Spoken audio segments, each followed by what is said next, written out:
Ce soir, Dimitri de Cochereau, qui est un habitué du cercle, Bonsoir. qui va nous parler de la russophobie. Et à la fin de la conférence et après les questions, vous êtes invité à venir le voir. On a créé une association avec un site pour lutter contre la russophobie, qui est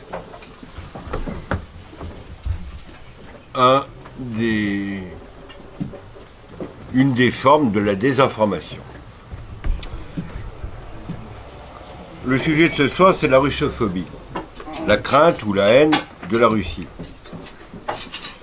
Si vous lisez Guy Métan, je vous conseille Je vais en parler. d'acquérir le livre d'un journaliste suisse. Il fit remonter la russophobie au temps de Charlemagne. C'est peut-être exagéré. Ce qu'il faut retenir, c'est le Faux Testament de Pierre le Grand, qui a été réédité abondamment par Napoléon pour justifier sa guerre. Il faut, si on est tant soit peu piqué de lettres, avoir lu le Marquis de Custine et bien d'autres auteurs récents.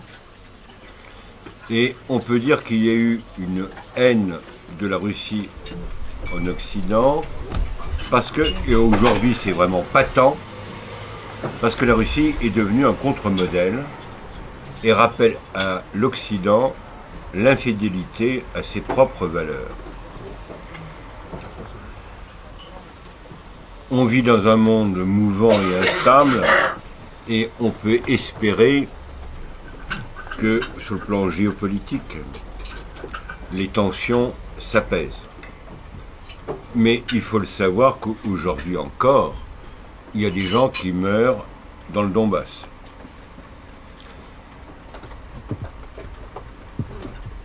Alors la russophobie peut prendre des moyens très divers. Vous prenez Libération ou le Figaro, le même événement sera analysé en fonction du public, mais le fond est le même. Et il ne faut pas croire, ça m'est arrivé de rencontrer dans certains milieux russes des gens enfin soi-disant des républicains, je ne sais pas trop ce que c'est. Bon, il faut être partout. Mais aujourd'hui, on est arrivé, je pense, à une heure grave. Et un petit exemple, j'avais un ami que j'avais invité pour parler à la télévision Pravda. C'est un orthodoxe. Mais il a été empêché parce que si on va à la télévision russe, mais on est surveillé par Bruxelles et il risque de perdre ses fonctions. Il faut savoir en même temps que, heureusement, Clinton a été battu, mais que l'Europe a débloqué des sommes colossales pour lutter sur les réseaux sociaux contre la pseudo-influence russe et les sites de soi-disant de désinformation. À vous, cher ami. Merci, frère. Bonsoir à tous. Donc, je vais vous parler donc de cette idée de russophobie, qui sans doute n'est pas d'ailleurs le mot le plus juste, puisque il s'agirait plus de miso-Russie, si on pouvait créer ce mot-là, plus que de russophobie, puisque il n'y a pas vraiment à avoir peur. Mais enfin, on joue sur une idée de crainte. Bon, on prend le terme parce que c'est plus commode, parce que ça flique. Or, c'est quand même une des préoccupations. Je voudrais dire que, pour éviter toute ambiguïté, que je ne me suis pas intéressé, et on n'a pas créé l'association Stop Russophobie, parce que, par amour immodéré de la Russie, ou par russophilie excessive. Pas du tout. On a créé ce site et on agit dans l'idée, et je dirais, dans la nécessité franco-française et franco-européenne au sens large, hein, l'Europe. Hein. Pourquoi? Parce que, à force de pratiquer ce qu'on appelle la russophobie, dont je vais vous parler un peu plus en détail, on est en train, comme l'a dit frère Thierry tout à l'heure, de porter atteinte à nos propres valeurs. Lorsque, puisqu'il y a fait allusion, donc je vais aller un peu de l'avant, lorsque le Parlement européen vote un texte dans lequel il est prévu de prendre des mesures législatives, ça veut dire pudiquement interdire, hein, quand même. La télévision russe qui s'appelle RT, l'agence de presse qui s'appelle Sputnik, fermer les représentants de ce qu'on appelle Россотрудничество, c'est-à-dire les centres culturels, et la fondation qui s'appelle Le Monde Russe, qui aide notamment à l'enseignement du russe un peu partout dans le monde.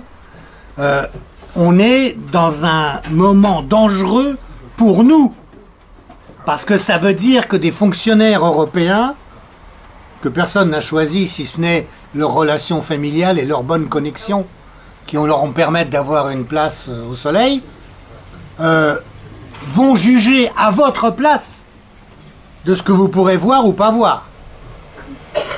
Qui vont juger quel pays pourra avoir un centre culturel ou pas.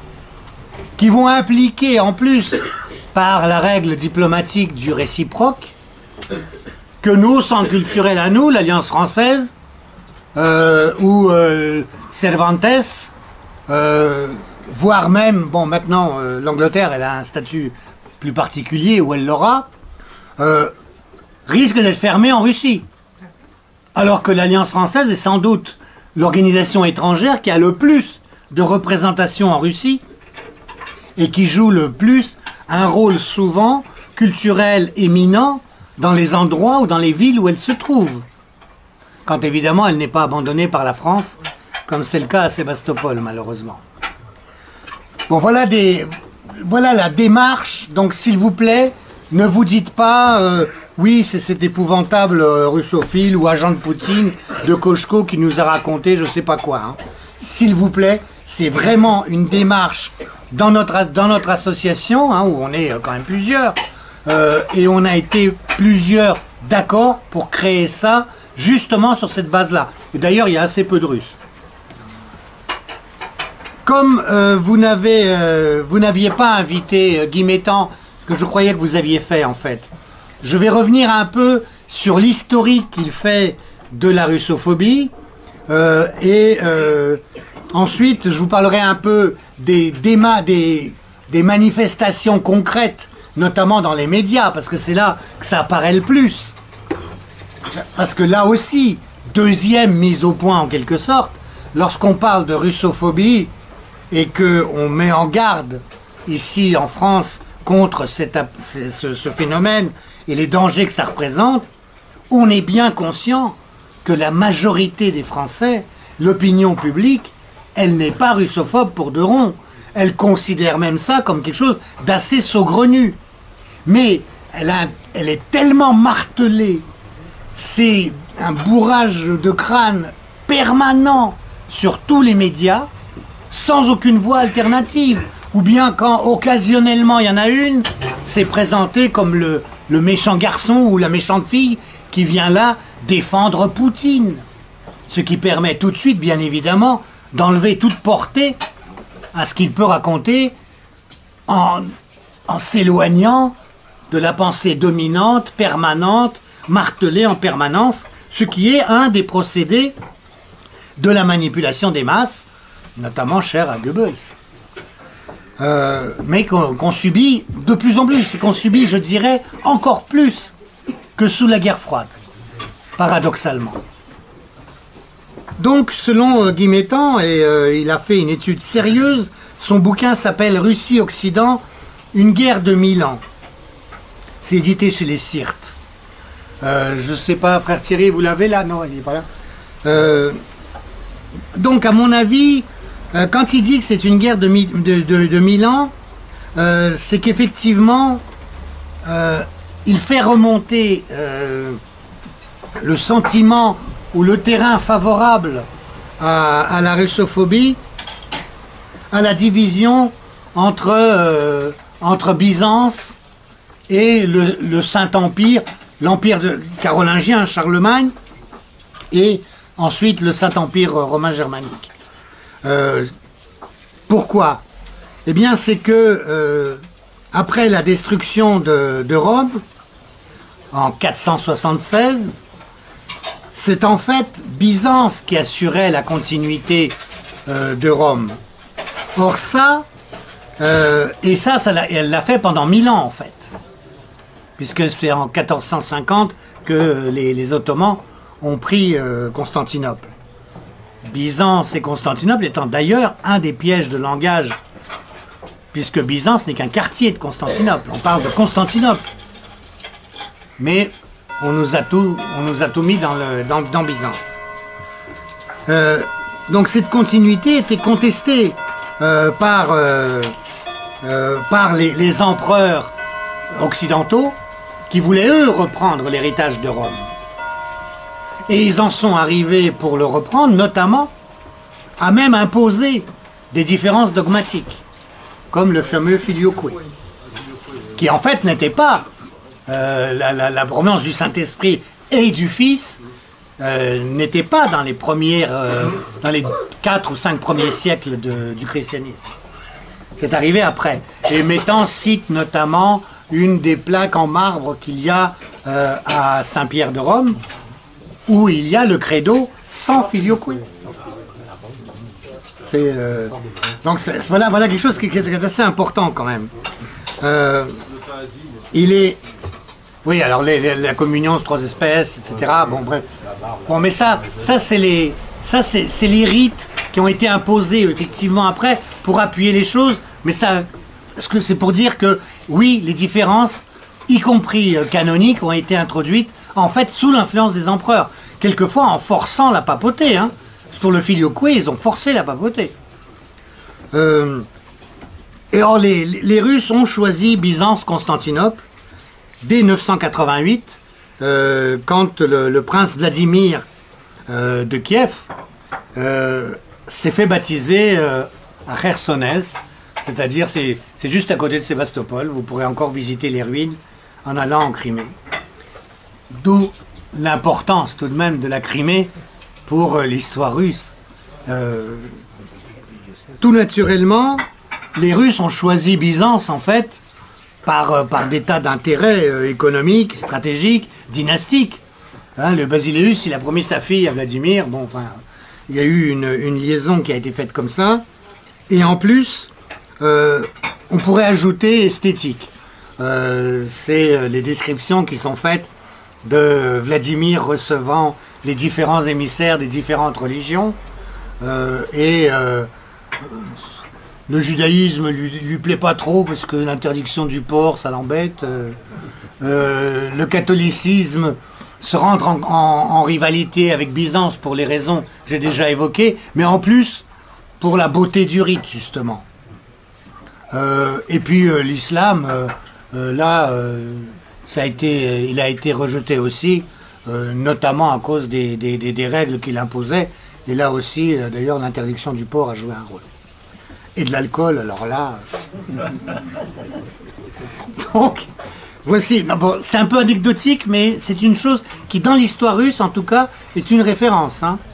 L'aspect esthétique de la religion orthodoxe, encore aujourd'hui, et ça explique sans doute un certain conservatisme, justement, dans la forme de l'orthodoxie.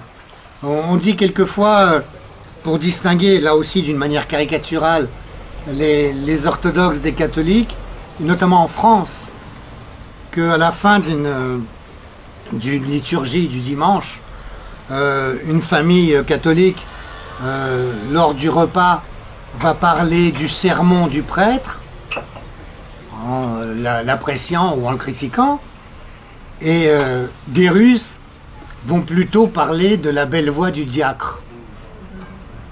Et c'est pas faux. Il y a là quelque chose d'un peu vrai. Enfin, dans la façon d'appréhender les choses il y a quelque chose qui est assez vrai. En tout cas, Gimeta en est sûr, en tout cas, et je pense que c'est assez vrai, que si les Russes avaient suivi les Polonais et les Hongrois, et s'étaient soumis aux Carolingiens et au pape allemand, notre appréhension de la Russie aurait sans doute été différente, elle aurait été comme elle était en fait antérieurement à leur choix du rite oriental en quelque sorte, puisqu'il n'y a pas encore le grand schisme. Alors la confrontation religieuse n'a rien perdu de sa virulence, et elle continue aujourd'hui encore à imprégner les esprits des mêmes préjugés anti-orthodoxes et anti-russes qu'en 1054, même si ceux-ci se cachent derrière d'autres mots et d'autres arguments. Alors c'est notamment quelque chose qu'on a ressenti lors de la guerre de Yougoslavie, à propos des Serbes. Bon, certains préjugés et certaines des idées justement qui sont utilisées par la russophobie remontent justement à cette époque-là, et notamment à un premier faux, parce qu'il y a eu deux grands faux, des falsifications, dans l'histoire, dans la relation entre l'Orient et l'Occident, entre l'Occident et la Russie. Le premier, ça a été une falsification d'un testament de l'empereur Constantin, qui léguerait des territoires de Byzance, notamment en Italie, à la papauté de Rome. On a su, en fait le faux date du 9e siècle, pardon, mais en fait il a été daté du 4e ou du 5e, et puis ce n'est qu'au 12e siècle qu'on a su que c'était un faux. Donc, vous voyez que les choses ont pu faire du dégât tout de même. Hein. Et puis le deuxième grand faux, alors là qui lui a toute l'actualité qu'a évoqué frère Thierry tout à l'heure, c'est le faux testament de Pierre le Grand, qui en fait a été fabriqué dans le cabinet noir de Louis XV par des Hongrois et des Polonais, et dans lequel, sur 2 petites pages, hein, il faisait dire à Pierre le Grand qu'il avait l'intention d'envahir toute l'Europe occidentale. Et cette thématique-là, c'est celle qui revient sans arrêt dans la thématique russophobe, et d'où viennent toutes les images sur les cavaliers sanguinaires, alors qu'on assimile à ceux d'Attila, les invasions barbares de la fin de l'Empire romain, et puis les cavaliers mongols, etc.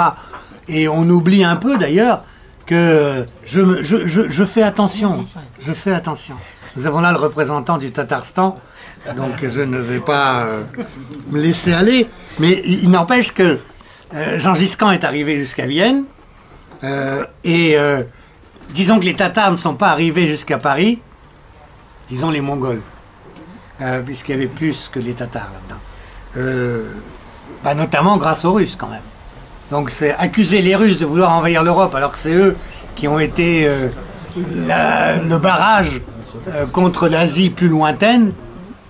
Il y a quelque chose d'assez paradoxal, mais encore une fois, la russophobie, un de ses fondements, c'est l'ignorance.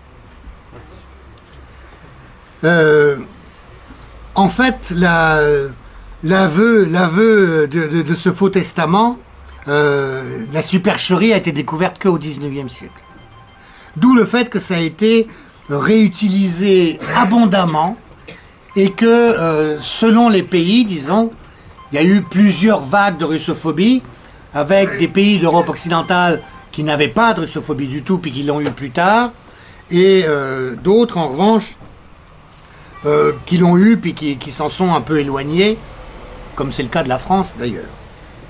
Eh bien, le faux testament et le mythe de l'expansionnisme a été repris sans arrêt, et évidemment remis au goût du jour par Napoléon pour justifier la campagne de Russie.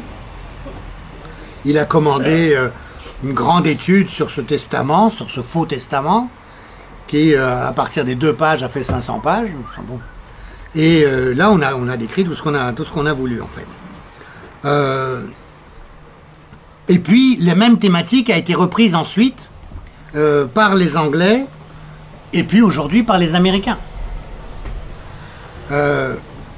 Les Allemands, eux, dans leur russophobie, n'ont pas repris ce thème-là, bizarrement. Ils en avaient d'autres, alors j'y viendrai. On peut dire que, bien évidemment, là aussi, quand je disais qu'à partir de 2 pages, on a fait 500 pages, je dirais que les procédés sont un peu les mêmes aujourd'hui. C'est-à-dire qu'à partir d'un tout petit bout de citation, le plus souvent de Poutine, hein, aujourd'hui, eh ben on arrive à extrapoler, mais sans jamais laisser parler le bonhomme. Poutine lui-même, vous l'entendez très très rarement. On ne laisse jamais une phrase entière. Et même quand il a donné une interview avant une visite en France, il y a plusieurs années, hein, de ça, Europe 1 et TF1 ont diffusé cette interview et ils en ont coupé une vingtaine de minutes qui étaient parmi les plus importantes. Et ils sont en plus arrivés à déformer dans le commentaire en commençant à accuser Poutine de misogynie, tout ça parce qu'il a cité un proverbe russe, et puis en gros le proverbe russe disant vaut mieux pas polémiquer avec votre femme. Bon bah tac, ça c'était misogyne. Bon, récemment on a revu d'ailleurs ce genre de déformation aussi. Donc ça fait partie des procédés des Napoléons et puis malheureusement encore aujourd'hui. En 1815, après, alors, ce que je dirais aussi quand même, c'est que malgré le fait que quand même les armées napoléoniennes, alors je comprends bien qu'il n'y avait pas que des Français dedans, hein, c'était la grande armée, mais qu'elle a quand même fait beaucoup de dégâts à Moscou. Il y a eu beaucoup de morts dans cette guerre napoléonienne, la Bérésina, la bataille sur la Moskova, c'est une des batailles sans doute les plus sanguinaires du 19e siècle. Hein. C'est la destruction de Moscou avec le fameux incendie. Ça a été aussi accompagné de pillages, de destruction par la Grande Armée. Lorsqu'en 1814, après Waterloo, les Russes sont arrivés avec les Prussiens et les Anglais et les Autrichiens, Alexandre Ier, le tsar Alexandre Ier, qui est venu à Paris, a donné l'ordre de ne pas détruire Paris, de ne pas piller, de ne pas se livrer à des exactions. Il a interdit aux Anglais et aux Prussiens de démanteler Paris et de se livrer au pillage. Et j'ai plusieurs témoignages de bouquins de l'époque expliquant que les Russes avaient pointé leurs canons, mais qu'à ce moment-là avait été signé le traité, c'est dans l'est de Paris, j'ai oublié, je ne sais pas si c'est à Charenton ou à Charonne, le traité déclarant la paix, enfin la reddition française, et là du coup les canons n'ont pas tiré. Et Alexandre Ier a arrêté ça. Alors, en plus de ça, là c'est pour la petite histoire je dirais, mais comme vous le savez, les Cosaques et les troupes russes sont notamment campés sur les Champs-Élysées, et petit à petit, les troupes proprement dites, qui étaient à près de 40 000 soldats, se voyaient réduire leur nombre. Il restait les Cosaques, qui avaient un statut complètement différent. Hein. Les soldats, c'était des paysans, dont beaucoup étaient des serfs, parce que le servage n'était pas aboli à cette époque en Russie. Les Cosaques, eux, étaient des hommes libres. Les Cosaques restaient dans leurs unités et disciplinés. Mais les soldats, eux, ne résistaient que difficilement aux appels de la gente féminine française qui avait quand même subi d'énormes pertes de toutes les guerres napoléoniennes. Au point qu'ils ont perdu la moitié des soldats. 20 000 soldats ont déserté et ont été dans des familles françaises. Alors aujourd'hui, quand on fait des grandes leçons de russophobie, il ne faut pas oublier qu'il y a quand même beaucoup de Français qui ont un peu de sang russe dans leur veine. Et du coup, là, Alexandre Ier a pris une autre initiative, c'est qu'il a ramassé ses Cosaques, il a dit, bon ben maintenant, vous rassemblez un peu les troupes et puis on rentre, hein, parce que sinon on n'aura plus de soldats. Donc c'est un épisode peu connu, ça, mais qui me paraît assez important. En tout cas, ce que je voudrais en tirer comme conclusion, c'est que là non plus, je ne comprends pas à ce niveau-là pourquoi cette russophobie peut encore trouver un appui en France, alors que justement, si on récapitule dans l'histoire, Alexandre Ier sauve Paris et sauve la France, en fait, de la volonté des Anglais de partager, de morceler la France. En 14, quand les Allemands attaquent, les Français demandent à la Russie, qui n'est pas prête, qui n'a pas encore rassemblé toutes ses troupes et fini sa mobilisation, de faire une attaque à l'Est pour que les Allemands dégagent le front. Ce qu'ils font, ce que font les Russes. Et ils attaquent en Prusse orientale, où ils perdent beaucoup de gens, ils gagnent une première bataille, ce qui oblige les Allemands à se reporter sur le front Est, et ça permet la bataille de la Marne. C'est pas les taxis uniquement qui ont gagné la bataille de la Marne. C'est le fait qu'il y a eu beaucoup de troupes allemandes reportées sur le front Est, en Prusse. Enfin, lors de la Deuxième Guerre mondiale, si la présence française a été acceptée lors des négociations de paix, c'est quand même sous pression de Staline. Je n'ai pas de sympathie particulière pour Staline, et évidemment qu'il avait un jeu par rapport aux anglo-saxons. Mais il n'empêche que c'est quand même lui qui a imposé. Et du reste, De Gaulle s'y est pas trompé, puisqu'il est allé en URSS assez rapidement. Donc, voilà des éléments qui, dans l'histoire, montrent que la Russie n'a pas nui à la France dans l'histoire, quoi. Alors, pourquoi les oligarques français d'aujourd'hui sont aussi acharnés dans leur presse contre les Russes? Je dois dire, si quelqu'un d'entre vous a une explication, je vous en prie, je suis preneur. Comment? Oui, mais il y a eu... C'est vrai, mais c'est pas ça qui va justifier de toutes les façons cette russophobie. Il y a eu aussi l'alliance franco-russe. Enfin bon.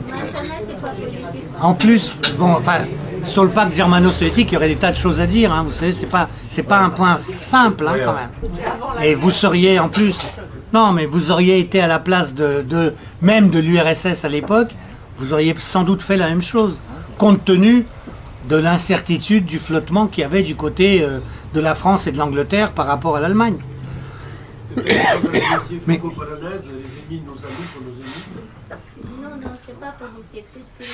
C'est la chrétienté. Ah bon, c'est pour ça que j'ai quand même parlé de l'aspect justement Orient-Occident, oui. C'est un des apports, effectivement, c'est un des apports à la russophobie en France, ce bouquin de Custine, qui était en fait fondé, qui est un bouquin très bien écrit, qui décrit la Russie de Nicolas Ier, donc un tsar autoritaire, venu quand même au pouvoir au moment où ce qu'on appelait la révolte des décabristes, qui étaient des officiers nobles, justement, qui avaient hérité de pas mal d'éléments comment ça s'appelle, des guerres napoléoniennes. Custine s'inspire effectivement soit d'autres voyageurs français, soit d'opposants russes comme Herzen. Et il est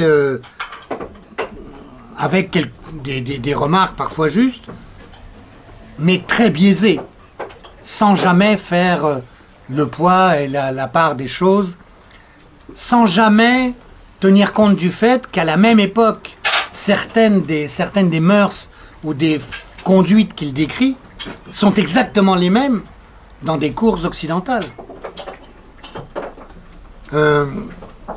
Quand il parle aussi, par exemple, d'un peuple esclave, effectivement, le servage n'est pas encore aboli en Russie, et ne le sera qu'en 1861 par Alexandre II. Mais enfin, il ne faut pas oublier qu'aux États-Unis, c'est pareil, il y a l'esclavage, et il sera aboli dans la même décennie que l'esclavage en Russie. Donc, quand aujourd'hui, on invoque le fait que les Russes seraient plus esclavagistes que d'autres nations, c'est quand même assez bizarre. C'est là aussi oublier certaines réalités historiques. Et je ne parle pas des pays où l'esclavage n'a été aboli qu'il y a une trentaine ou une quarantaine d'années. Enfin, ce livre de Custine a quand même une importance parce que c'est un des livres de chevet de M. Zbigniew Brzezinski, le théoricien américain du grand échiquier, qui donc était un conseiller de Carter, mais qui a été le conseiller de tous les présidents après Carter, et qui avait, dont l'idée essentielle, si vous voulez, est le démantèlement de l'URSS. Ça, il a marché, ça a réussi. Et aujourd'hui, de la Russie. Bien qu'en ce moment, il est un petit peu revenu sur cette idée-là, d'ailleurs. Mais évidemment, cet aspect-là est utilisé aussi dans la guerre de l'information permanente. L'argumentation de Brzezinski, dont en fait la motivation est évidemment impériale pour la domination des États-Unis, hein, et que la Russie étant un trop grand ensemble territorial, elle ne peut être dirigée démocratiquement.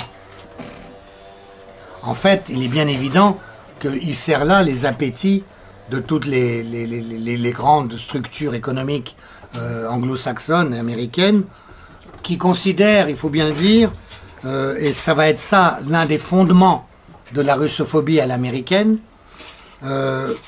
qui succède à la russophobie britannique, hein, que c'est injuste que la nature ait donné à ces barbares slaves autant de richesses et de minerais, et que nous on l'utiliserait beaucoup mieux, quoi, en amont. Oui, c'est de l'avidité, c'est de la... Oui, eux ils vous diraient c'est du business. Donc les Britanniques eux aussi donc, font dans la russophobie. Il n'est que de voir aujourd'hui les récentes déclarations de May quand elle est allée voir Trump. Mais bon, cette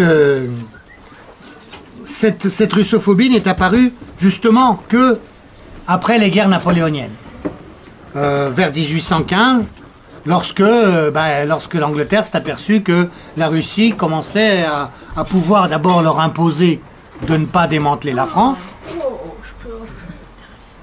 ce qui leur a été bien sûr déplaisant, et puis d'autre part, lorsqu'ils ont estimé ou ressenti que les Russes pouvaient être des rivaux en Asie, et notamment par rapport à l'Empire des Indes, et d'où la vieille idée que vous avez entendue, ou que vous entendrez à l'occasion, de la progression des Russes vers les mers chaudes. En oubliant quelquefois qu'il y avait quand même pas mal de montagnes et de déserts à franchir pour arriver aux fameuses mers chaudes. Et quand, par exemple, il a fallu expliquer que l'Union soviétique s'attaquait à l'Afghanistan par volonté de gagner les mers chaudes, il ne faut jamais avoir vu l'Afghanistan pour pouvoir penser que ça pouvait être un but soviétique. C'était absurde. Le but soviétique était purement idéologique au départ, en tout cas. C'est qu'il ne voulait pas se laisser développer un socialisme islamique ou un islam socialiste en Afghanistan qui échapperait au totalitarisme au sein de la famille communiste, si vous voulez. C'est vraiment ça. Et d'ailleurs, stratégiquement, c'était évidemment une erreur qu'une partie d'ailleurs de la bureaucratie russe de l'époque avait dénoncée. Donc en tout cas, cette histoire des mers chaudes, elle ne peut être, disons, avalisée pour un seul domaine, c'est Constantinople à la limite.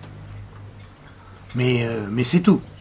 Et à ce propos aussi, il ne faut pas oublier que pendant la Première Guerre mondiale, contrairement à ce qu'on a, enfin, à l'image qu'on a de la Russie au moment de la Révolution et au moment de la Première Guerre mondiale, on a tendance à épouser un peu l'analyse qu'ont fait les léninistes soviétiques après la Révolution. C'est-à-dire d'un État ruiné, une paysannerie affamée, un pays qui était complètement disloqué, qui partait en quenouille, etc. En fait, c'est pas très vrai. Je dois dire que moi aussi, je me les ai laissés aller à ces analyses-là, hein, en étant étudiant notamment. En fait, si on y regarde de plus près au niveau des faits, la Russie était au contraire sur une montée économique, était en expansion économique. En 1913, c'était un pays qui se développait très rapidement, qui avait une courbe démographique très positive, qui plus est. Aujourd'hui, s'il n'y avait pas eu le XXe siècle soviétique, il y aurait 300 millions de Russes. Hein. Bon. Il n'y en a que 140, quoi. Vous vous rendez compte? En plus de ça, c'est une des raisons pour lesquelles l'Allemagne et sans doute l'Angleterre d'une manière plus insidieuse, et malgré les liens dynastiques qu'il y avait entre ces trois familles impériales, a voulu faire la guerre tant qu'il en était encore temps pour que la Russie ne devienne pas une puissance en Europe trop importante pour la Prusse et l'Allemagne. C'est une des raisons de la Première Guerre mondiale quand même. Hein. De plus, la Première Guerre mondiale, dans la guerre elle-même, après l'attaque sur la Prusse orientale dont j'avais parlé tout à l'heure au moment de la bataille de la Marne, on a eu des années épouvantables pour la Russie en 1915, ce qui a d'ailleurs allégé la pression sur le front français. Les Russes ont résisté malgré un manque de matériel épouvantable, mais ils ont compensé par des sacrifices humains colossaux. En 1916, la pression s'est reportée sur le front ouest, c'est Verdun, hein, c'est tout ce qu'on a connu ici. Et en 16, les Russes ont repris du poil de la bête et ont commencé à gagner. En 17, ils gagnaient au début 17. Il y a vers la Roumanie, la Bessarabie, Broussilov avait poussé son offensive jusqu'à la Roumanie, justement. Dans le sud, ils sont arrivés près de Bagdad, les troupes russes. Et sur le front, au point que les Autrichiens ont demandé une paix séparée. Et ils étaient prêts à donner Constantinople aux Russes. Nicolas II a refusé. Il n'a jamais été très perspicace, cet homme-là, de toute façon. Voilà. Il a, et par volonté de rester fidèle aux alliés occidentaux. Et puis, il a abdiqué. Il a abdiqué sous pression diverses, mais en fait, la situation de l'armée sur le front contre les Allemands n'était pas si mauvaise que ça. Elle est devenue catastrophique après l'abdication de Nicolas II, et il est évident que les paysans qui étaient mobilisés ont estimé qu'ils devaient rentrer, parce que là, ça suffisait, quoi. Et là la propagande révolutionnaire a marché. Mais là aussi, il faut corriger un peu nos points de vue un peu sur cette période et sur le rôle donc, qui a été joué. Pour ce qui est de l'Allemagne, justement, j'y reviendrai, la russophobie est née assez tard, parce que, en fait, il y avait beaucoup de liens entre les Allemands et les Russes, notamment au niveau des familles royales. En fait, cette russophobie ne naît qu'à la fin du XIXe siècle, après les victoires de Bismarck, en fait. Avec cette idée de concurrence de la Russie, et qu'on a, à l'allemande, là, je dirais, commencé à fonder idéologiquement, d'abord, à la fin du XIXe siècle, début XXe, en fait, par le biais du romantisme allemand, par le biais d'une certaine approche qui se voulait intellectuelle, où on démontrait la supériorité de la germanité sur la barbarie slave. Et malheureusement, c'est cette même thématique qui a été reprise ensuite par les nazis, et les Slaves étaient considérés comme des Untermensch, hein, y compris avec des gens éliminés dans les camps de concentration, etc. Ce sont des aspects qu'on oublie un peu aujourd'hui, parce qu'on privilégie d'autres ethnies, peuples, religions qui ont été massacrés par les nazis, mais on oublie qu'il y a beaucoup de Slaves qui l'ont été sur une base raciste. Donc, cette russophobie-là, c'est sans doute sur le nazisme qu'elle a pris les formes les plus cruelles et les plus extrêmes.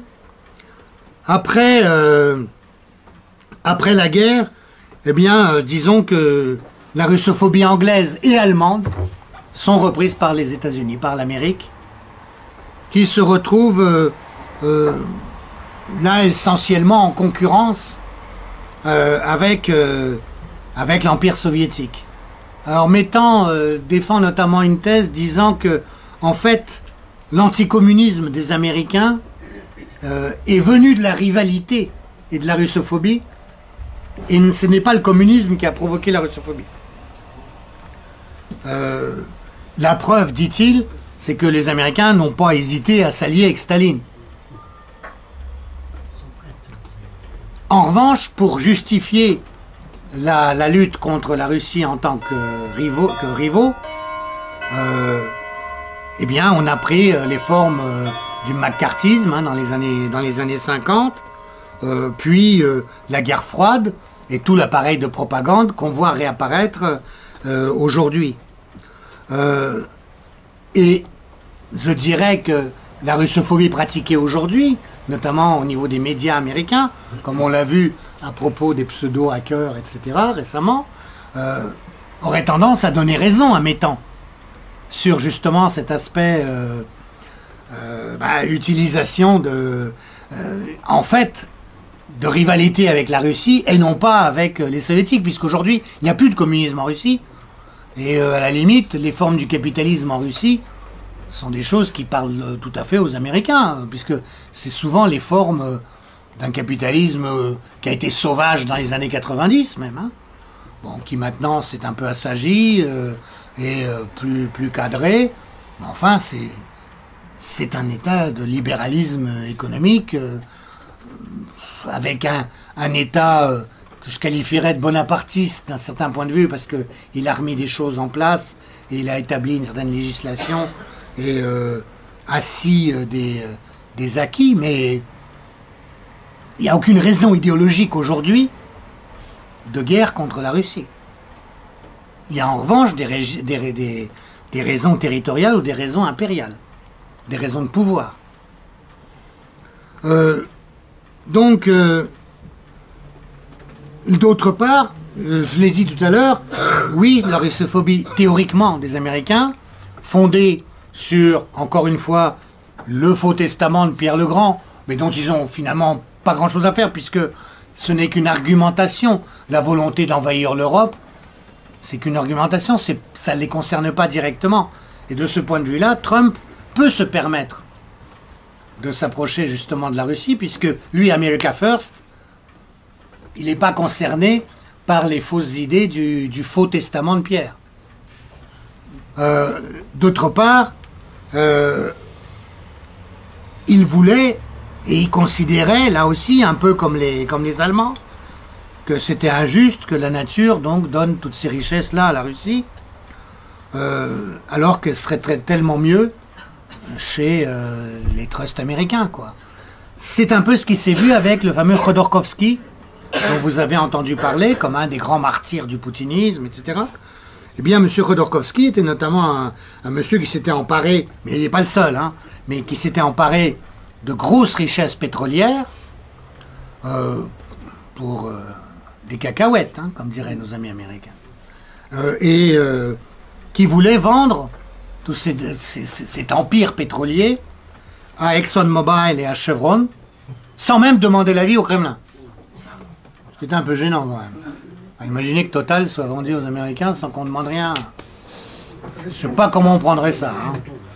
Et ce qu'il voulait dire quand même en clair, et ça s'est vu un petit peu avec le contrat qui avait été passé au moment du changement de pouvoir entre Yeltsin et Poutine, hein, en 2000, avec BP, British Petroleum, où les conditions étaient à peu près faites à la Russie et aux populations locales de l'endroit où travaillait BP, à peu près celles qui sont faites au Nigeria.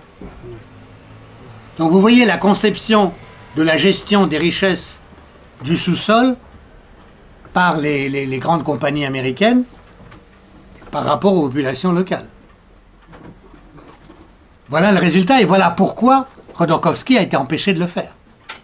Bon, il y a eu d'autres aspects, c'est qu'il a aussi négocié avec les Chinois en direct, là aussi sans prévenir, alors que Poutine était en train de négocier avec les Japonais et avec les Chinois pour essayer de leur faire payer un maximum les gazoducs et les pipelines qui devaient ravitailler soit les Japonais, soit les Chinois. Donc il leur faisait monter les enchères à chacun en les jouant l'un contre l'autre. Khodorkovsky arrive là-dessus, discute avec les Chinois en leur disant « Bon allez, ok, prenez tout ». Évidemment, ça foutait tout en l'air, ce qui vous explique pourquoi il a été arrêté sur le tarmac de Irkoutsk. C'est qu'il était en train de négocier avec les Chinois. Et là, il a été arrêté là. Donc voilà des aspects, là aussi, que évidemment, on ne vous expliquera pas malheureusement dans nos gazettes. Bon, il faut voir aussi que l'un des grands objectifs, c'est d'empêcher, et ça vous l'aurez, si vous écoutez sur YouTube les interventions d'un dénommé George Friedman de Stanford, il vous expliquera que le grand problème, c'est d'éviter tout rapprochement entre l'Allemagne et la Russie.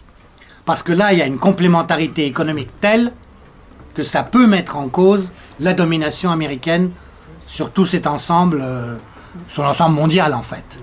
Et il complète ça en disant « Et il nous faut, et c'est une leçon de l'Empire romain, continuer par l'Empire britannique, continuer à garder la domination sur les mers, la domination maritime. Ce qu'ils font. Hein, c'est eux qui ont le plus de porte-avions, etc., etc. Pas par hasard. Et c'est à cause de ça qu'on a fait la grosse bêtise des Mistral. Voilà encore un exemple de pourquoi il faut combattre la russophobie. C'est qu'à cause de ça, on fait des grosses conneries qui nous coûtent cher. Les Mistral, c'est particulièrement absurde. C'est une affaire particulièrement absurde. On a tout donné aux Russes gratuitement. On les a remboursés alors qu'ils avaient payé à un moment où les chantiers de Saint-Nazaire étaient quand même en difficulté.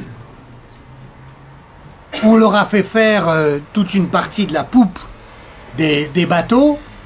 Donc il a fallu aussi faire tout un procédé assez compliqué. On leur a formé les marins.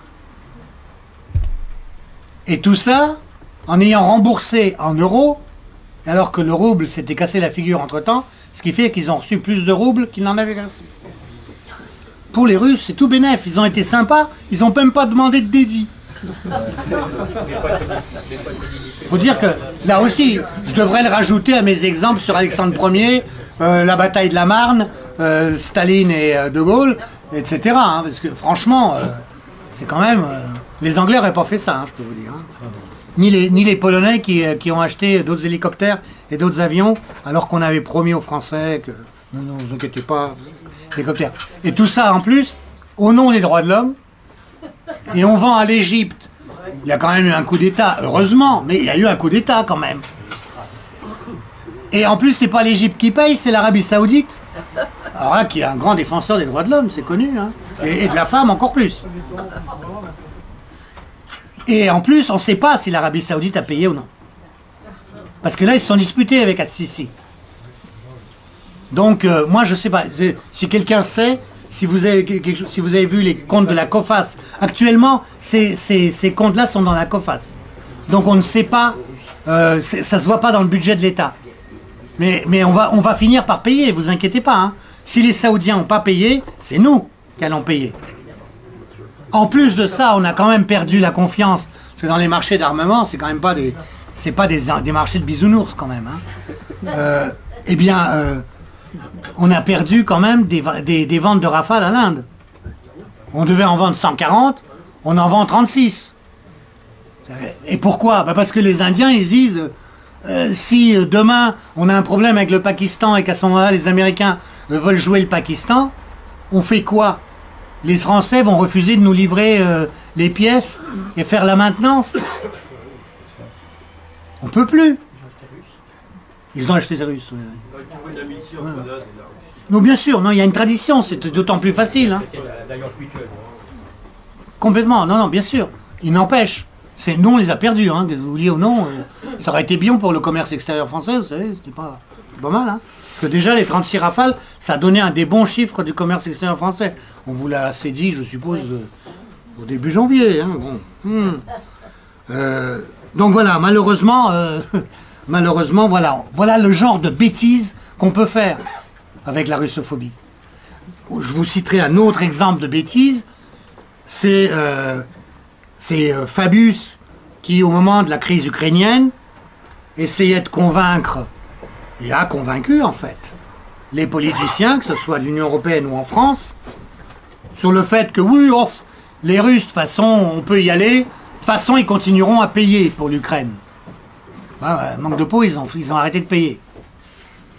Et puis, les négociations qui avaient eu lieu avant le coup d'État en Ukraine, Yanukovych avait essayé de négocier avec l'Union européenne des procédés techniques pour arriver à rendre compatible l'appartenance de l'Ukraine à la CEI et le pacte d'accord économique avec l'Union européenne. C'était évident que si vous aviez deux zones de libre-échange qui entre elles n'étaient pas en libre-échange, il y avait des dysfonctionnements à prévoir, ce que les Russes n'ont pas manqué de souligner. Eh bien, il faut le répéter, l'avenir de l'Europe, c'est de l'Europe tout entière, avec l'Ukraine, avec la Russie. Il y a la complémentarité que craignent les Américains entre l'Allemagne et la Russie. Enfin, l'Allemagne, c'est aussi nous, pour ce qui est de la complémentarité avec la Russie. Et si on veut rester, je dirais, du bon côté du globe terrestre, c'est-à-dire celui qui a une relative prospérité, on a intérêt à faire attention et à laisser l'Europe continuer d'avoir une économie et de peser dans le monde. Et ça, on n'y arrivera pas si on reste en petite Europe, si on se rattache uniquement aux intérêts transatlantiques qui peuvent varier, comme on le voit actuellement. Et on ferait bien de réfléchir un peu stratégiquement à autre chose que ce que, aujourd'hui, l'establishment essaye de nous faire croire, c'est-à-dire qu'il va falloir qu'on paye plus d'impôts pour entretenir des troupes dans les pays baltes et en Pologne contre la Russie pour rien du tout, alors qu'on est attaqué par les islamistes qui, eux, nous écrasent ou nous coupent les têtes. Ce qui est absurde. Si on veut renforcer la défense, c'est pas du côté des pays baltes et de la Pologne, où ça sert à rien. Parce que dire que les Russes vont attaquer les pays baltes, c'est absurde. D'abord, qu'est-ce qu'ils vont en faire? Deuxièmement, ça veut dire que c'est beaucoup de pognon pour les remettre à niveau. Et ensuite, à quoi ça sert? À quoi ça sert? C'est eux-mêmes, c'est les Russes, à l'époque soviétique, fin de l'Union soviétique, qui ont donné l'indépendance à ces pays-là. C'est pas pour nier cette indépendance. Il en est de même, encore pire, je dirais, avec l'Ukraine. Aujourd'hui, on peut lire dans nos gazettes que les Russes ont envahi l'Ukraine, ou envahissent l'Ukraine, ou rêvent d'envahir l'Ukraine. S'ils voulaient envahir l'Ukraine, ils auraient pu le faire déjà. Et je peux vous dire que si vous connaissez un peu la situation aujourd'hui en Ukraine, alors on n'en parle pas trop d'ailleurs, hein, parce qu'il faut que ce soit idyllique, il faut que ça soit très très bien et tout ça, mais en fait les gens ils crèvent de faim quand même, ça va très mal. Économiquement, ça va très mal en Ukraine. Il y a énormément d'Ukrainiens, comme vous le savez, qui viennent ici, et il y a beaucoup d'Ukrainiens qui vont en Russie. C'est un peu bizarre, non, que des Ukrainiens aillent en Russie. Est-ce que vous imaginez pendant l'exode que les Français qui fuyaient aillent vers les Allemands? Vous vous rendez compte des bêtises qu'on nous raconte? Il suffit de réfléchir un tout petit peu. Or là, actuellement, il y a 2 millions d'Ukrainiens qui ont fui en Russie. Et sans doute plus. Les Ukrainiens seraient peut-être bien contents d'être envahis par les Russes. Oui, mais les Russes, eux, ils veulent pas envahir l'Ukraine parce qu'ils n'ont pas les pognons pour mettre à flot ce pays qui a été pillé depuis 20 ans. Il est totalement pillé. L'Ukraine a été pillée. Ce qui est... mais ça fait mal au cœur. C'est un superbe pays, l'Ukraine. Mais il a été totalement démantelé. Il n'y a aucune structure qui tienne. Et alors aujourd'hui, en plus, il est livré à des bandes armées. Ils ne peuvent même pas démobiliser les gens qui sont sur le Donbass. sans compter les mercenaires et les différentes milices de néo-nazis en fait, hein, puisqu'ils ont même les insignes nazis. Parce qu'on ne sait pas en quoi en faire, il n'y a pas de boulot. Donc on préfère les garder sous les armes. Donc le risque, et ça aurait été le risque avec Hillary Clinton, avec Trump, c'est point d'interrogation. Mais avec Hillary Clinton, le risque c'était que les Ukrainiens soient utilisés comme chair à canon pour faire la guerre à la Russie. Pour éviter une guerre mondiale entre États-Unis et Russie, ils auraient utilisé les Ukrainiens pour attaquer les Russes. C'est malheureusement un plan qui, à mon avis, est sans doute actuellement en préparation par certaines forces du Pentagone, parce que, comme vous savez, dans le Donbass, ça s'est rallumé, là.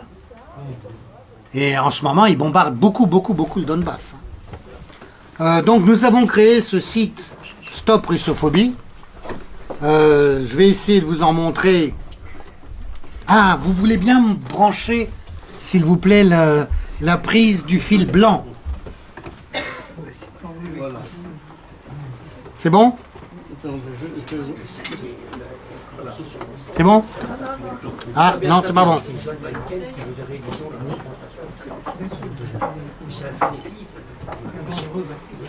Ça y est? Non?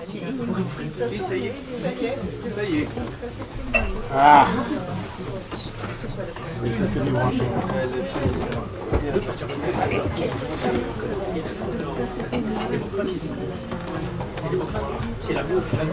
Voilà.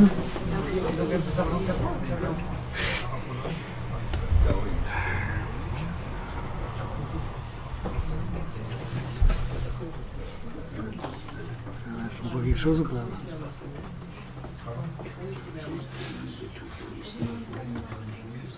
Oui, bon, voilà.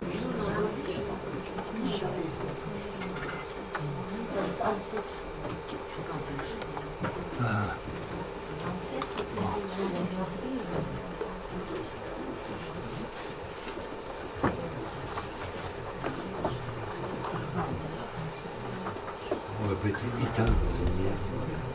Non, mais ça doit aller, non, non. Je vais essayer de... Plus haut. Attendez, oui. Est-ce qu'il y a un bouquin ou quelque chose que je puisse faire plus haut?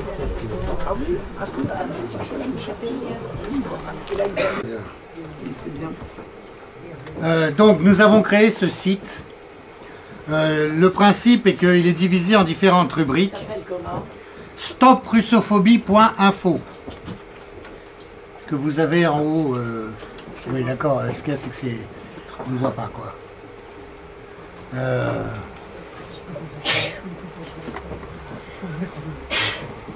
Vous avez...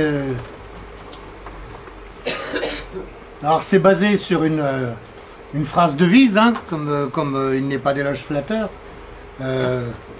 sur le fait qu'il y a une chose plus terrible que la calomnie, c'est la vérité. C'est une citation de Talleyrand, qui connaissait dans les deux.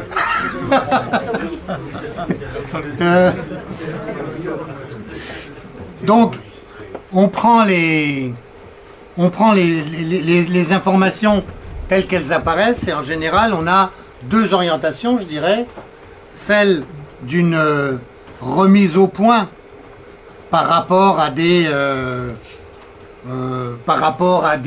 affirmations qu'on peut trouver dans les médias. Et l'idée étant de se mettre sur l'illustration qui est décrite, et hop, quand vous cliquez dessus, eh ben, vous arrivez à tout un article, en général assez court, fondé évidemment sur les faits qu'on remet en place. Là, c'est le cas des fameuses accusations que Poutine aurait fait voter Trump aux électeurs américains. On ne sait encore pas comment. Que des hackers auraient, russes bien sûr, auraient intercepté des contenus du mail du Parti démocrate, en oubliant que c'est quand même le contenu de ces mails qui a posé un problème, et non pas le fait qu'ils aient été interceptés. Et puis ici, c'est une interview de Assange, donc celui qui fait Wikileaks, qui dit que c'est pas du tout les Russes qui lui ont donné les informations. On peut en dire ce qu'on veut, mais enfin, il n'empêche qu'il l'a dit. Et il est vrai qu'il n'y a aucune preuve, les fameux rapports du FBI, etc., ne sont que des absurdités qui ne tiennent absolument pas la route. Mais il n'empêche qu'ici, on a droit à des affirmations, des reprises qui, au début, quelquefois, prennent la précaution d'un conditionnel, mais qui ensuite, dans le rappel, dit suite à l'interception par les Russes des mails du Parti démocrate et de la victoire de Trump qui en est résultée. J'ai entendu des phrases comme ça. Hein. Comment? On ne sait pas. Et alors maintenant, on vous explique que, attention, pour les élections en Europe, en France et en Allemagne, ça va être pareil. La Poutine, il va vous mettre un Russe derrière chacun, là, puis il va vous obliger à voter pour celui qui veut. Enfin, je sais pas qui d'ailleurs, mais enfin bon. Parce qu'en plus, l'embêtant, c'est que parmi les Russes, il y en a qui ont des partis différentes. Ah, Gérard Connu, ici présent, peut vous en parler. Il en revient là. Il en a entendu des russophobies en Russie. Une violente russophobie en Russie, à Moscou surtout. À Moscou. Dans certains milieux. Dans des milieux. C'est un peu comme ici en fait. C'est-à-dire c'est dans les milieux urbanisés d'une certaine petite bourgeoisie où on a tendance à... on retrouve ce que... semi-intellectuel. Il répercute ce qu'on dit. En général, il répète ce qui se dit dans les médias occidentaux pour faire moderne, quoi. Mais aussi ce qui se dit sur les médias russes, qui sont absolument tolérés. L'écho de Moscou, c'est ça, c'est que... ça. Oui, c'est ça aussi. On vous dit parmi les thèmes de la russophobie, on vous explique qu'il n'y a pas de médias en Russie, que c'est totalitaire, que etc., etc. Alors, il faut bien savoir quand même, si vous regardez des émissions vedettes, qui sont d'ailleurs parmi celles qui sont les plus critiquées par les russophobes, justement, comme le panorama de la semaine, qui est fait par un journaliste qui s'appelle Kissilov, et un débat, un grand talk show, comme on dirait en bon français, de Soloviev, eh bien, il y a à ces tables rondes-là des représentants de l'OTAN, des Polonais, des Ukrainiens pro-Kiev, de l'opposition libérale, et l'opposition libérale russe, enfin de l'opposition extra-parlementaire. Il ne faut pas oublier aussi qu'en Russie, contrairement là aussi à ce qu'on oublie de dire, c'est qu'il y a quand même deux sortes d'opposition. Il y a une opposition parlementaire, où les majoritaires sont les communistes, et puis il y a une opposition extra-parlementaire, qui a été présente aux élections à la Douma, hein, quand même. Hein. Et personne ne les a empêchés de se présenter, de faire campagne, etc. Mais l'ennui, c'est que c'est des gens qui ont tendance à parler, mais à ne rien faire au niveau du terrain. Donc ce ne sont pas du tout des militants. Non. Les seuls qui soient assez militants, c'est les communistes, en fait. Mais les autres, rien du tout. Alors, ils s'imaginent, ils sont tous chefs, du coup, il n'y a pas d'Indiens. Et personne ne fait de propagande, personne ne fait d'efforts pour implanter le parti, pour en faire des choses. Ah bon, ils ont tous eu moins de 5% en fait. Hein. Oui. Le Parnasse, tout ça. Mais depuis il y avait trois partis, je dirais, dont deux carrément pro-américains. Hein. Excusez-moi, mais ici on n'a pas ça. Il faut dire que la Crimée a changé les donnes, parce que les communistes, qui ont quand même été avant dans une opposition très très très virulente, se sont partiellement ralliés, en tout cas à la politique étrangère de Poutine, et ils critiquent la politique économique, mais ils sont quand même, de même que le fameux Zhirinovsky, qui est quand même un parti qui a quand même obtenu pour beaucoup de voix aux récentes élections. Donc il n'y a que les libéraux, mais ils n'ont aucune, ils ne représentent plus rien. Enfin, il n'empêche qu'ils sont représentés dans les émissions télévisées de la plus grande chaîne, l'une des deux grandes chaînes en tout cas. En tout cas, on les laisse parler, il n'y a jamais d'interview. C'est ça. Enfin, je veux dire, je ne vais pas vous dire que les chaînes de télévision grand public sont d'une liberté absolue, etc. C'est évident que l'information subit une influence d'un pouvoir. Enfin, je dirais que c'est un peu comme ça partout, hein, quand même. Il n'empêche, oui, non, mais bon, c'est pas une raison, je dirais, mais il n'empêche que dans l'ensemble, on ne peut pas dire que c'est une information totalitaire. En tout cas, il n'y a pas l'absence d'information. Il n'y a pas la polarisation qui existe ici, ça c'est sûr. Si on compare, moi je dirais, je viens de Moscou, j'ai passé un mois là-bas, il y a beaucoup plus de liberté d'expression dans la vie politique et dans les médias qu'ici, vraiment, objectivement. Hein. Dans la mesure où ici il y a, que ce soit la droite ou la gauche, au fond, par exemple à propos de la Russie, ils répètent toujours la même chose. Il faut voir l'unanimité aux primaires, quand on parle de Poutine, ou de la Syrie, ou de Bachar el-Assad. À propos des, si vous permettez, à propos des émissions que vous venez de citer, la celle de Kisheliev et Solovyov, je voudrais faire quand même juste une remarque. Moi, je les regarde un petit peu, comme ça, par curiosité, par intérêt. C'est vrai que dans ces émissions, il y a effectivement des représentants de l'Ukraine, de l'OTAN, des Occidentaux, des Américains. J'ai été quand même extrêmement frappé par la façon dont lorsque ces gens-là s'expriment, ces émissions sont quand même montées ou réalisées d'une façon telle que ces gens-là sont instantanément écrasés sous les huées de la foule. Ceux qui les contredisent sont immédiatement applaudis. Il y a quand même là quelque chose qui ne ressemble quand même pas à quelque chose de parfaitement, disons, fair-play comme information. Oui. C'est comme échange de c'est en direct, hein. C'est en direct, c'est pas c'est direct. Oui, non, c'est du direct, je vous jure. Hein. Solovyov, simplement, il commence plus. Mais j'ai été invité. Et c'est dimanche, simplement il commence plus tôt à cause de l'Est. N'oubliez pas qu'il y a quand même 8 faisceaux horaires, 8 fuseaux horaires sur toute la Russie, hein, quand même. Enfin, et l'émission est en direct à l'Extrême-Orient, elle est complètement en direct. Bah alors très... mais il y a des... Les applaudissements, les huées, etc. sont quand même très... Il n'y a personne... Alors, il n'y a personne qui montre avec des panneaux comme c'est dans les jeux ici. Il n'y a personne qui montre avec des panneaux, applaudissez, huez, etc. Vraiment pas, hein. Il y a une grande spontanéité. Oui, c'est spontané. C'est assez spontané. Ça représente l'état de l'opinion. Mais c'est vrai, mais ça représente une bonne partie de l'opinion. Ouais, hein. c'est ça. Et regardez, chez Solovyov, des fois, il fait des émissions où il a deux camps, là. Il y a un camp qui est carrément... oui, il y a des espèces... Non, le duel, c'est parce qu'il y en a deux. Le jeudi, mais après, il y en a trois d'un côté, trois de l'autre. Je ne sais pas comment ça s'appelle, cette émission-là. Mais il s'exprime. Là, les deux ont des partisans dans les gradins. Hein. Les deux. Hein. Mais c'est vrai, vous avez raison. C'est vrai que les bad boys, mais au moins ils existent. Ici, non. Et quand on est invité ou quand on était invité dans des émissions de télévision ou de radio, regardez, on était aussi...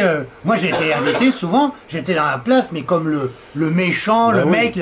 Ah, mais ça, c'est le poutinien, attention, hein, c'est l'agent, etc. Enfin, c'est fabuleux.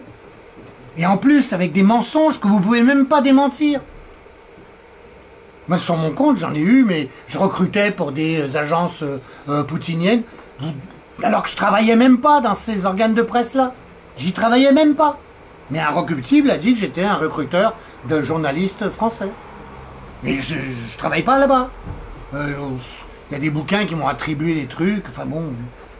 Presque tout est faux. Il y a un livre sur les agents du Kremlin quand même. Oui, c'est ça. Hein. Ouais, c'est ça, de Vessier. Ouais, j'ai l'honneur d'y faire suivre. C'est un livre de délation. On pourrait se croire, c'est peut-être comme je suis partout sous l'occupation. C'est macartisme. Ouais. Mais bon, mais en plus c'est faux. Mais c'est faux, bien sûr. Ouais, Pascal. Oui, merci pour ce panorama tout à fait complet.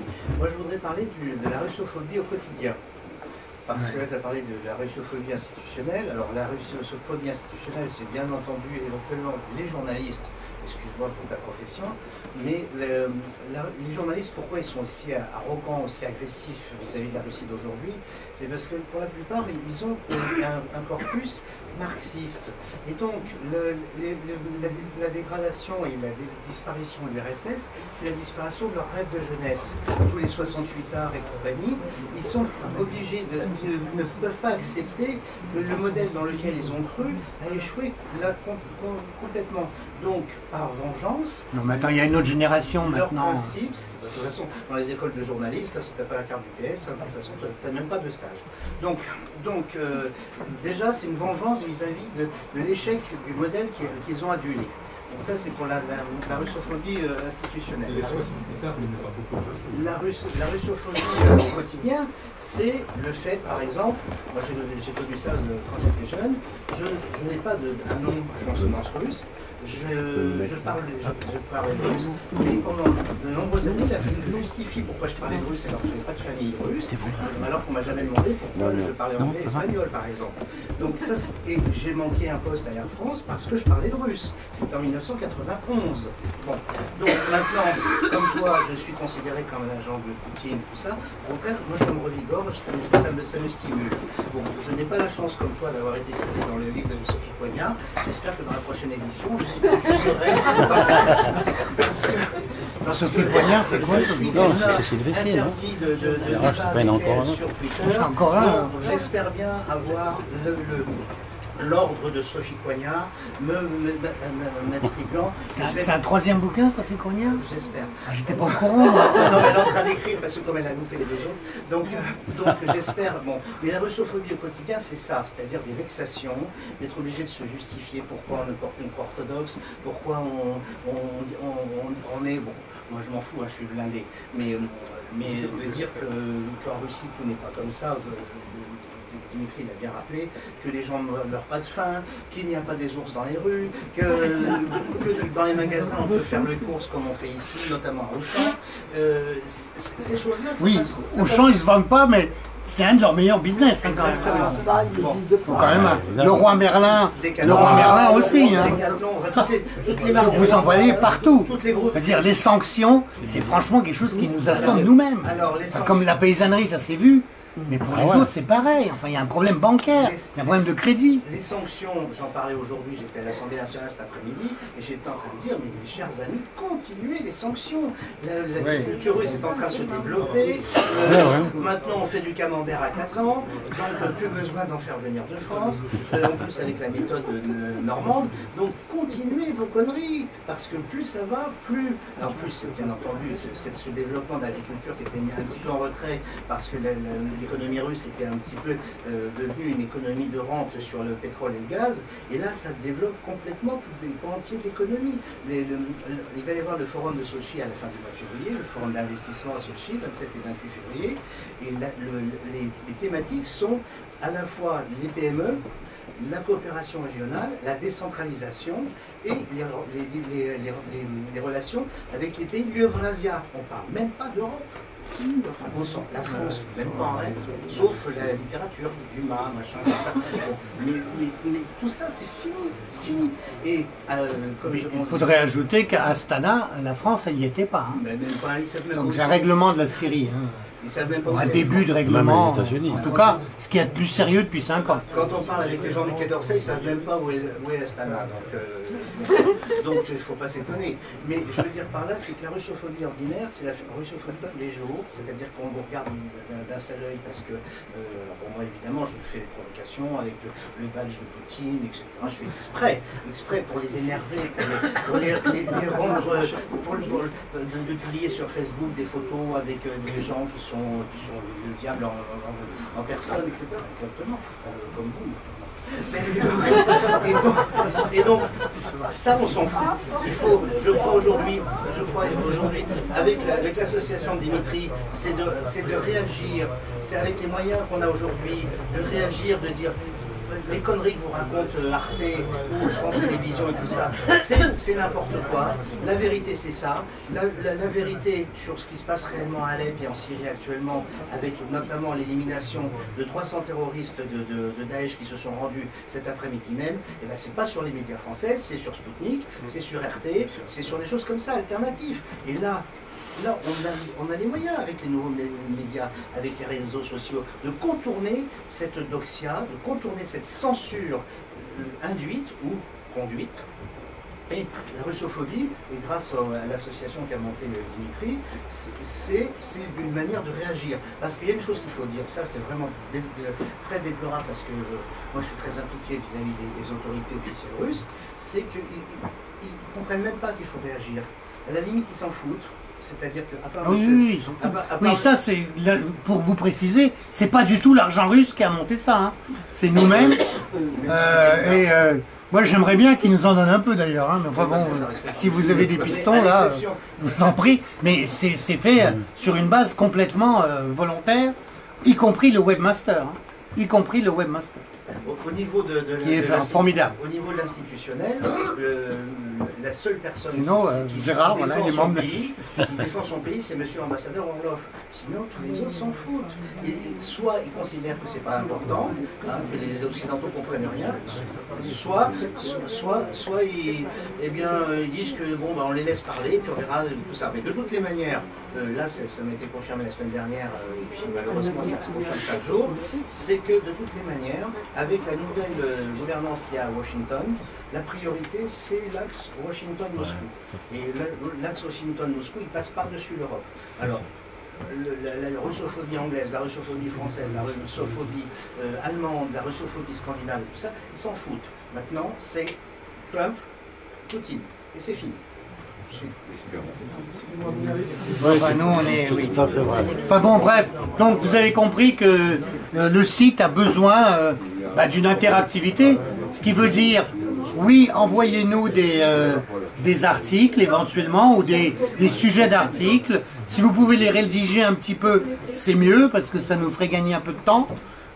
Et puis, on va faire un financement participatif en haut parmi les boutons à nous contacter. Il y aura une possibilité de verser 5, 10, 15 euros. Parce que bon, le webmaster, il va bien falloir finir par le payer. Le domaine, il faut le payer.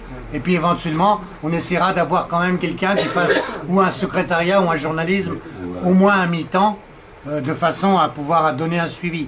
À vrai dire, au début, quand on a lancé ce site, moi je pensais qu'on aurait 2-3 articles à écrire par semaine. C'est plutôt 2-3 par jour qu'il faudrait écrire. Mais bon, on n'a pas forcément le temps. Nicolas, je compte sur toi. Si tu peux m'envoyer quelques papiers, ça serait très sympa. Voilà. Vous n'avez pas mentionné le mémorandum de Budapest. Est-ce que c'est sans importance Le Budapest. Le mémorandum de Budapest, parce que vous avez parlé des Mistral, vous avez parlé de l'Ukraine, et apparemment le mémorandum de Budapest, pour moi qui ne suis ni journaliste, ni russophile, un simple curieux, je m'étonne aussi qu'en France, entre autres, je sais pas aussi, cet acte qui me semble, à mes yeux, en tous les cas, mes petits yeux, très important, et qui explique d'ailleurs probablement indirectement en partie l'affaire des Mistral. Vous ne pouvez pas méconnaître cet acte-là, peut-être que les gens ne le connaissent pas, parce qu'on n'en parle pas. Vous voulez parler des frontières? L'intangibilité des frontières? Les armes nucléaires en Ukraine. C'est au moment où l'Ukraine n'a pas... Oui, mais c'est ça. C'est ça, l'intangibilité des frontières. Voilà. C'est ça, c'est l'intangibilité des frontières. Oui, mais attendez, excusez-moi. Bon, alors, pour ceux qui ne connaîtraient pas, c'est un contrat, en quelque sorte, qui a été signé le 5 décembre 1994 et qui a fait suite au démantèlement de l'URSS. Et le deal était le suivant. Vous, l'Ukraine, vous acceptez le démantèlement de vos armes nucléaires. En contrepartie, nous, c'était les États-Unis, l'Angleterre, la France, la Chine, pourquoi j'en sais rien, et la Russie, s'engageaient en 1994 à défendre l'intégralité du territoire russe et de ses frontières. Le jour où la Russie, alors moi, que la Crimée soit importante pour la Russie, peu importe. La question c'est, ce contrat capital a été violé et personne n'a bougé. Alors, 3 petites choses. Un, c'est vrai que les Russes ont été assez bêtes de ne pas faire par écrit l'accord sur la non-extension de l'OTAN vers l'Est. Or, malheureusement, la parole n'a pas été tenue. Vous disiez à un moment tout à l'heure, les Pays-Baltes, qu'est-ce qu'ils ont à craindre? Bon, apparemment, moi je ne suis pas l'expert, hein, mais je me mets à la place d'un Balte et je me dis, bon, ils n'étaient pas supposés attaquer l'Ukraine. Et l'Ukraine, même les États-Unis... Ils n'ont pas attaqué l'Ukraine. Ben, la Crimée, ça faisait partie de l'Ukraine. Ah, d'accord. Mais ils n'étaient pas supposés. C'est compliqué, c'est comme si nous, on nous piquait l'Alsace-Lorraine. C'était justement. Et donc, sauf que ça serait plutôt dans l'autre sens. Moi, si j'étais je me dirais, bon, ils vont s'arrêter où? Alors, deuxièmement, Deuxièmement, il n'était pas supposé non plus qu'il y ait des coups d'État à Kiev et que la population de Crimée et de l'Est ukrainien, auquel, comme première résolution, même si elle n'a pas été tenue sous pression des États-Unis, il a été décidé d'interdire le russe en Ukraine, et il recommence maintenant d'ailleurs, hein, oui, à Kiev. Même les livres. Eh bien, il est compréhensible. Non, non, mais attendez, je comprends. Budapest, vous pouvez aussi invoquer le référendum d'avant la dislocation de l'URSS. Vous pouvez invoquer, etc. Mais non, pas du tout. C'était pas du tout la suite de ça. C'est la pression. Mais non, le contrat avait été signé avant et c'était pas du tout pour ça. Donc, c'est sous pression américaine, voyons. Mais c'était pas du tout dans nos intérêts. Voilà, c'est tout. Qu'est-ce qu'on en a à foutre, nous, de ça? Bon. Et on va... Attendez. D'autre part, le coup d'État à Kiev, il a été quand même commis le lendemain même où il y avait un accord qui avait été signé entre l'opposition et Yanukovych avec garantie de 3 ministres des Affaires étrangères, le polonais, le français, même si Fabius s'est tiré en Chine pour ne pas avoir à signer, il a mis Éric Fournier à la place, et puis l'allemand. Eh bien, ces 3-là, ils ont signé un accord qui n'était pas respecté dès le lendemain. Le russe était prêt à signer, il a juste posé une question. Et si l'accord n'est pas respecté, on fait quoi? On n'a pas... En effet, tout cet accord, il était violé pour la première fois, pas par la Russie, mais par l'Ukraine. Après la révolution orange, Yushchenko déjà a planifié rentrer dans l'OTAN. Et par conséquent, la Russie n'a pas pu protéger rien s'il y a déjà planification, il n'était pas ça déjà vote à Rada qui rentre en OTAN. Et il faut parler de Bucarest en même temps qu'on parle de Budapest. La décision de l'OTAN à Bucarest d'intégrer la Géorgie et l'Ukraine à l'OTAN. Ça, c'est quand même important aussi. Hein. Par conséquent, beaucoup plus D'aider à Stop Russophobie, prendre contact, il y a des mails, il y a un mail. C'est moi qui vais le faire. Bon, les gens peuvent adhérer et peuvent envoyer des valises. Donc non... Vous pouvez venir voir le conférencier.